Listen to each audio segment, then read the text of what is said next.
Assalamualaikum warahmatullahi wabarakatuh. Hari ini kita masuk ke subbab 3.3 mengenai barisan yang monoton. Apa itu barisan yang monoton? Di sini pertama ada definisi dulu, definisi mengenai naik dan turun ya. Kita katakan barisan X itu naik kalau dia memenuhi pertidaksamaan.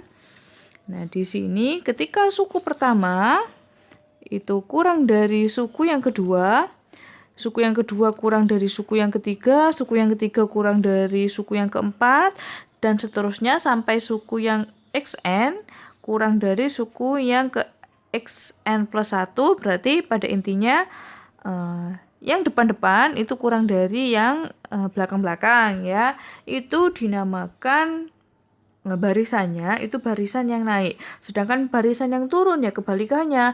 Kalau barisan pertama itu yang terbesar, jadi barisan pertama itu lebih besar dari barisan yang kedua, lebih besar lagi dari barisan yang ketiga, dan seterusnya sampai yang paling akhir. Barisan yang paling akhir itu yang paling kecil, itu kita katakan X itu adalah barisan yang turun. Nah, monoton itu apa? Monoton itu ketika barisan tersebut naik atau turun gitu ya, salah satunya aja itu kita katakan monoton. Contohnya di sini ada barisan 1, 2, 3, 4. Nah ini kan suku pertama, suku 2, suku 3, semakin lama kan semakin naik. N ini ya, barisan yang dinotasikan dengan N ini semakin lama kan dia semakin naik. Suku pertama, suku kedua, suku ketiga, suku keempat. Nah ini berarti dia barisan naik. Kemudian ini A kuadrat, A pangkat 3, A pangkat N ya.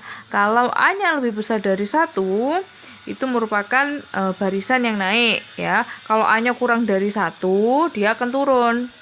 Tapi karena A nya lebih besar dari 1, dia merupakan barisan yang naik. Nah ini juga termasuk barisan yang naik. Kenapa? Karena dari definisinya dia kurang dari sama dengan ya.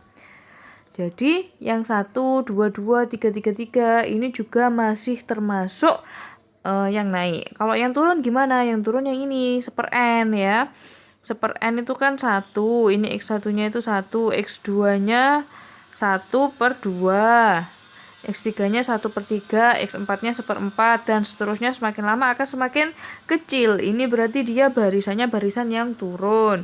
Kemudian yang ini juga ya, ini barisan turun, ini juga barisan turun. Seperti yang saya bilang tadi, kalau dia itu di bawah 1. Ya, nah baik yang naik maupun yang turun ini, dua-duanya kita katakan sebagai barisan yang monoton. Tuh. Nah, di sini ada lagi barisan yang tidak monoton. Yang tidak monoton berarti yang tidak jelas naik turunnya. Kita tidak bisa mendeteksi. Ya, contohnya di sini min 1 pangkat N plus 1 itu kan range-nya dia tuh selalu naik turun, plus 1 min 1 plus 1 min 1 plus 1 min 1, seterusnya seperti itu ya, berarti dia tidak monoton. Yang ini juga min 1 pangkat N pangkat dikalikan dengan N itu juga tidak monoton. Nah kalau barisan itu gabungan, dia itu ada naiknya juga ada turunnya, tapi jelas ya. Kalau yang ini, kalau yang not monoton, dia tidak akan pernah berakhir kayak gitu terus. Plus 1 min 1 plus 1 min 1 plus 1 min 1 plus 1 min 1, naik turun naik turun naik turun, itu berarti tidak monoton. Nah di sini ada lagi kalimat yang ultimately monoton. Di sini maksudnya ultimately itu pada akhirnya dia itu monoton. Pada akhirnya ya. Dari sini 7, 6, 2, 1, 2, 3, 4. Kalau digambar itu kan 7. Misalkan di sini pertamanya, kemudian dia 6, 2, 1, 2, 3, 4. Nah, gini kan. Nah, dia dari turun, kemudian dia pada akhirnya dia naik, seterusnya dia naik. Ini namanya ultimately monoton. Ya, dari sini 1, 2, 3, 4 seterusnya dia pasti akan naik terus gini kan. Jadi pada akhirnya dia monoton gitu. Ini juga min 2 dari negatif ya. Min 2 kemudian 0, 1, kemudian setengah, sepertiga, seperti ini sampai mendekat ke 0. Nah, ini pada akhirnya di sini kita ada barisan-barisan yang monoton di sini. Ini kan barisan yang monoton. Berarti ini kita katakan dia ultimately monoton. Pada akhirnya mereka monoton gitu. Kemarin kita sudah pelajari bahwa barisan yang konvergen itu kan yang punya limit ya. Di sini ada teorema tentang monoton konvergens ya. Jadi barisan yang monoton dari suatu bilangan real itu dikatakan konvergen atau punya limit jika dan hanya jika. Kalau jika dan hanya jika berarti gini, searah gini ya, dua arah gini ya. Jika dan hanya jika dia itu terbatas. Itu yang monoton sequence ya. Dia punya limit kalau dia terbatas. Tuh. Sehingga kalau X itu bounded, terbatas dan naik, di sini maksudnya ya. Barisan yang terbatas dan yang naik berarti limitnya itu, karena konvergen berarti limit kan ya, limitnya itu bounded dan dia increasing, naik, berarti supremumnya, limitnya itu sama dengan supremum dari barisan itu, terbatas, naik tapi terbatas ya, limitnya itu sama dengan supremumnya. Nah, kalau yang bounded decreasing ya kebalikannya, limitnya itu sama dengan infimumnya gitu. Nah, saya akan langsung ke contoh 3.3.3 di situ ya. Nilai dari limit seperakar n itu sama dengan 0. Di situ dikatakan bahwa it is possible to handle this sequence by using theorem 3.2.10. Maksudnya sebenarnya ini bisa dikerjakan menggunakan teorema 3.2.10. Yang di situ dikatakan bahwa ya teorema 3.2.10 itu kemarin dikatakan bahwa kalau ada X, ada barisan ya, dia itu xn gini ya, xn dia itu konvergen ke X, maka akar dari xn itu konvergen ke akar X. Kemarin kan dikatakan seperti itu. Berarti menggunakan 3.2.10 sebenarnya ini mudah. Kalian kan tahu bahwa 1/n itu konvergen ke 0. Berarti akar dari 1/n, di mana ini adalah 1 per akar n, itu juga pasti konvergen ke akar 0. Yang ini sama dengan 0. Ini kalau kita menggunakan 3.2.10 ya.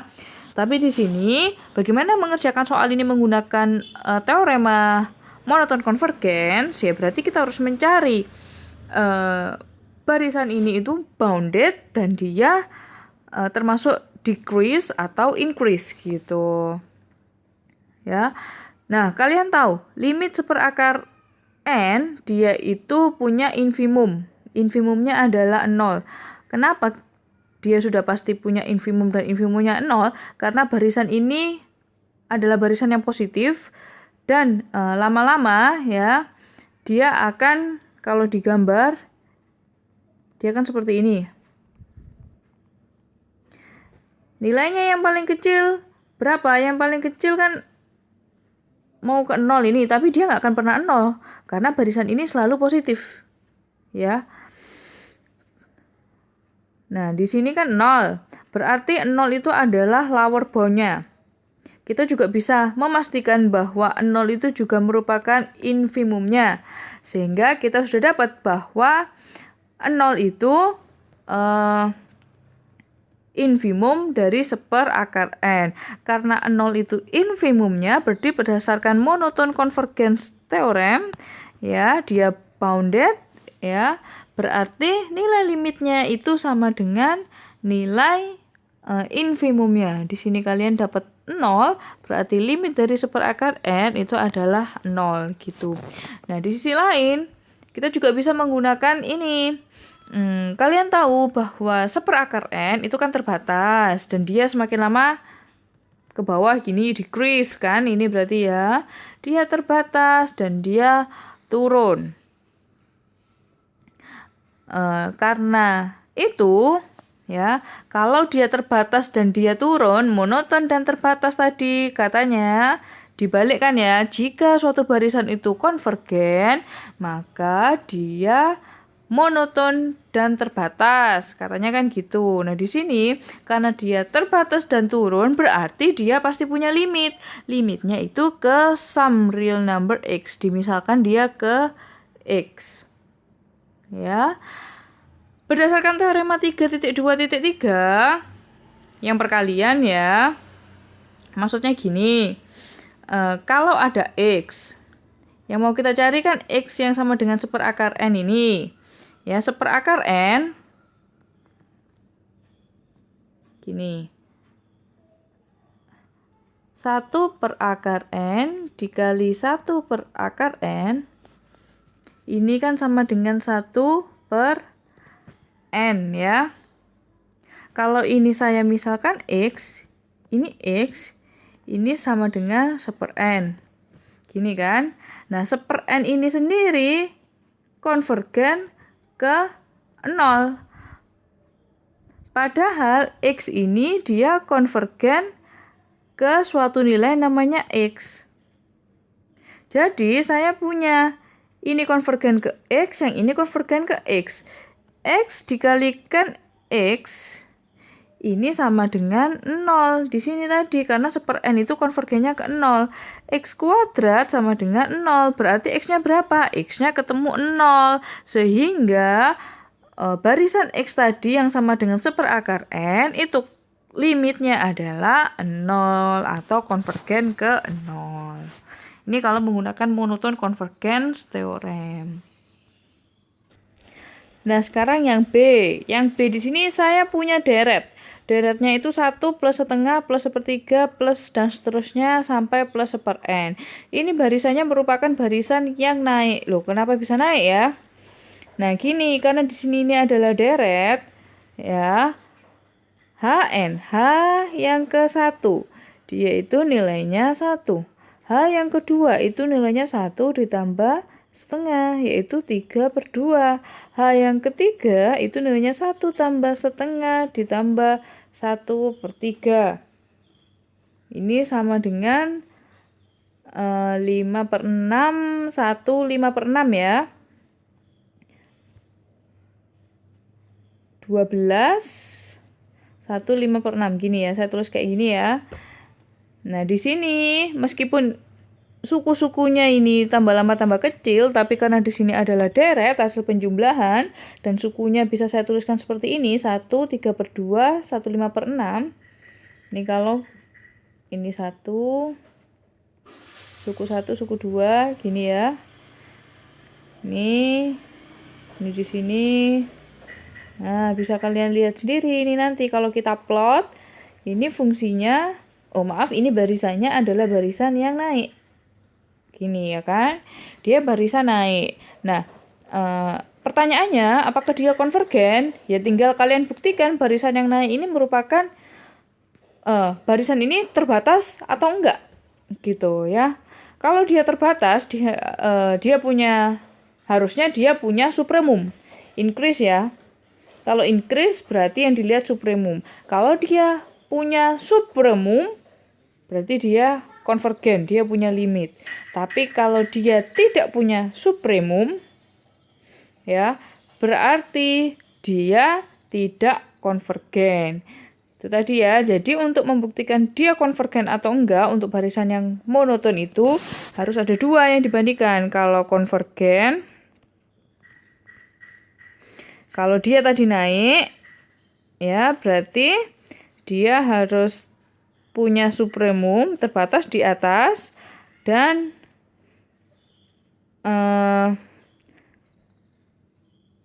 naik ya. Naik tapi harus ada supremumnya gitu loh. Tapi kalau dia turun harus punya infimum. Turunnya tuh sampai kapan? Gitu. Nah, di sini dia sudah menggunakan kalkulator ya, ternyata bahwa ketika dimasukkan N-nya itu sampai 50.000, suku yang ke 50.000 deret ini totalnya adalah 11,4. Sedangkan waktu deret yang ke 100.000 ya, dia itu 12,1, masih naik terus ini nilainya. Sehingga dari gambarnya tadi sepertinya sudah jelas ya, sudah saya gambarkan bahwa dia kan naik terus. Bisa kita katakan bahwa dia ini divergen atau tidak memiliki supremum. Ya. Kalau dengan pembuktian, nah di sini tadi kan kita punya 1 ditambah setengah, tambah sepertiga, tambah seperempat, dan seterusnya sampai 1/2 ya. Plus 1/n ya di sini. Nah, di sini kalau Hn dia kan berhentinya di 1/n. Ini. Kalau ada Hn dia berhentinya di 1/n. Nah, di sini akan dibuktikan kalau dia H pangkat 2n berarti dia berhentinya di 2 pangkat n ya. H 2 pangkat n. Makanya di sini berhentinya di sini 2 pangkat n. Gitu ya. Dari sini yang ini dia pasti lebih dari 1/3 ini diganti sama dia. 1/3-nya ini diganti sesuai sama ininya. Ya, sampingnya. Berarti nanti ada 1/4 sama 1/4. 1/3 ditambah 1/4 pasti kan lebih besar dari 1/4 ditambah 1/4. Karena 1/3 itu lebih besar dari 1/4. Ya kan? Kemudian suku setelahnya saya coba ya di sini ya biar kalian nggak bingung. Suku setelahnya ini kan 1/5 ditambah 1/6 ditambah 1/7 ditambah 1/8. Nah, ini diganti semua 1/5, 1/6, 1/7 ini saya ganti jadi 1/8. Jadinya kan gini, 1/5 ditambah 1/6 ditambah 1/7 ditambah 1/8 itu kan pasti lebih besar dari saya ganti 1/8 semuanya. 1/8, 1/8, 1/8, 1/8. Gini. Ya kan? Nah, 1/4 kalau ditambah 1/4 jadinya 2/4, yaitu sama dengan setengah. Yang di sini juga 1/8 ditambah 1/8 ditambah 1/8 ditambah 1/8, ini kan jadinya 4/8 yang sama dengan setengah juga plus setengah juga. Di sini 1/2 pangkat n ditambah seterusnya sampai 1/2 pangkat n. Ya, makanya di sini kenapa dia pakai 2 pangkat n? Karena di sini berpasangan 2, ini berpasangan 4, seterusnya nanti dia akan berpasangan 2 pangkat 3, berarti 8 ya. 8 suku ya yang akan digabung, itu akan menjadi setengah. Jadinya di sini bisa kita simpulkan 1 ditambah setengah ditambah setengah ditambah setengah. Itu sama dengan yang ini barisannya itu sama dengan n/2. Jadi barisan H itu lebih besar. Ternyata dia masih lebih besar dari ini. Ya, karena dia lebih besar, ini membuktikan bahwa Hn ini tidak terbatas. Gitu. Ya, dari perhitungan kita dia tidak terbatas. Nah, fungsi Hn ini kalau di deret itu kita kenal sebagai deret harmoni gitu. Nah, sekarang contoh 3.3.4 di situ ada barisan Y yang dia didefinisikan secara induktif seperti itu. Y1 sama dengan 1, Yn plus 1 itu sama dengan 1/4 2Yn plus 3 ya. Y1-nya sudah diketahui, sekarang coba cari Y2. Y2-nya itu sama dengan 1/4 2 kali Y1. Y1-nya 1 ditambah 3. Ini sama dengan 1/4 dikali 5 ya, 5/4 itu Y2. Kalau Y3-nya ya itu 1/4 2 dikali Y2. Y2-nya yaitu 5/4 ya, ditambah 3. Ini sama dengan 1/4 dikali berapa ini? Ini 2 ya, 5/2 ditambah 3. 3 itu 6 ya, berarti ini 11/2 gini ya. Ini sama dengan 11/8. Nah, ini kalau kalian perhatikan Y1-nya ya, itu kurang dari Y2, kurang dari Y3. Ini kan tadi 1, yang ini 5/4. 5/4 itu kurang dari 11/8 gitu ya. Nah, ketiga-tiganya ini dia itu kurang dari, ini saya anggap ya, dia ini saya anggap kurang dari 2, karena kalau kita lihat nilainya 5/4 dia nggak sampai 2, 11/8 dia juga nggak sampai 2 gitu kan ya. Tapi tiap sukunya semakin lama dia semakin naik, berarti dia merupakan fungsi naik, increase ya. Nah, kalau dia konvergen, yang increase ini dia harus bounded atas, harus punya supremum. Jadi, kalian misalkan dulu ya, dia punya upper bound. Upper bound-nya yaitu 2, karena sudah kita misalkan tadi ya, bisa kita kira-kira kan tadi kalau dia itu tidak akan melebihi 2. Jadi 2 ini adalah upper bound-nya. Upper bound. Sudah pasti dia terbatas ya. Dia terbatas, dia increase. Tapi kita belum tahu supremumnya dia berapa. Kan harus supremum nilainya, nilai limitnya itu sama dengan supremum. Yang jelas dia itu sudah punya upper bound, berarti dia terbatas dan dia naik monoton. Itu sudah memenuhi syarat ya. Nah, setelah itu di sini ini adalah pembuktian induktifnya ya, menggunakan mathematical induction, induksi matematika, bahwa semua nilainya nanti dia pasti kurang dari 2. Ya bisa kalian kerjakan sendiri itu seperti asumsi saya tadi ya. Di sini dikatakan bahwa untuk mengevaluate limitnya atau supremumnya, untuk mencari supremumnya itu ternyata susah. Ya, jadi untuk mencari supremumnya kita menggunakan teorema yang tail. Di tail itulah pertemuan kemarin ya, dikatakan bahwa kalau ada suatu barisan dia konvergen ke X, tailnya, ekornya yang belakang-belakang itu juga pasti konvergen ke barisan ke nilai yang sama, tailnya, ekornya, gitu kan ya. Jadi dari yn+1 ini kan termasuk tailnya, belakang-belakangnya, gitu kan ya. Dari barisan yn+1 1/4 2 yn+3 belakang-belakangnya ini ya, misalkan limitnya y itu saya misalkan y kecil, maka harusnya tailnya dia juga ke y gitu kan limitnya, sehingga yn+1 itu saya ganti y, ini saya ganti y, yang 2yn itu juga saya ganti y, karena ini limit maksudnya ya. Maksudnya gini, limit dari yn+1 itu sama dengan 1/4 dikali 2. Ini kan kalau menggunakan sifatnya limit boleh seperti ini, limit yn ditambah 3. Sebenarnya kan seperti ini. Limit yn+1 karena dia itu tailnya, dan tadi kita misalkan y, berarti ini bisa saya tulis y sama dengan 1/4 2 kali ini juga limit yn apa? Sama. Karena yn ini juga di belakang dan kita misalkan tadi y. Itu sama dengan 3. Jadi kita punya y sama dengan 1/4 2y plus 3. Kalau kita pindahkan ruas ya, 4-nya ke sana, 4y ini sama dengan 2y plus 3. 2y pindah ruas jadi 2y, 4y kurangi 2y ya. 2y sama dengan 3.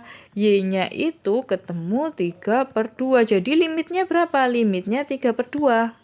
Karena y kecil tadi kan nilai limit. Makanya di sini dapat y sama dengan 3/2. Dalam artian limit dari barisan yang tadi itu 1/4 ini ya, yang ini itu adalah 3/2.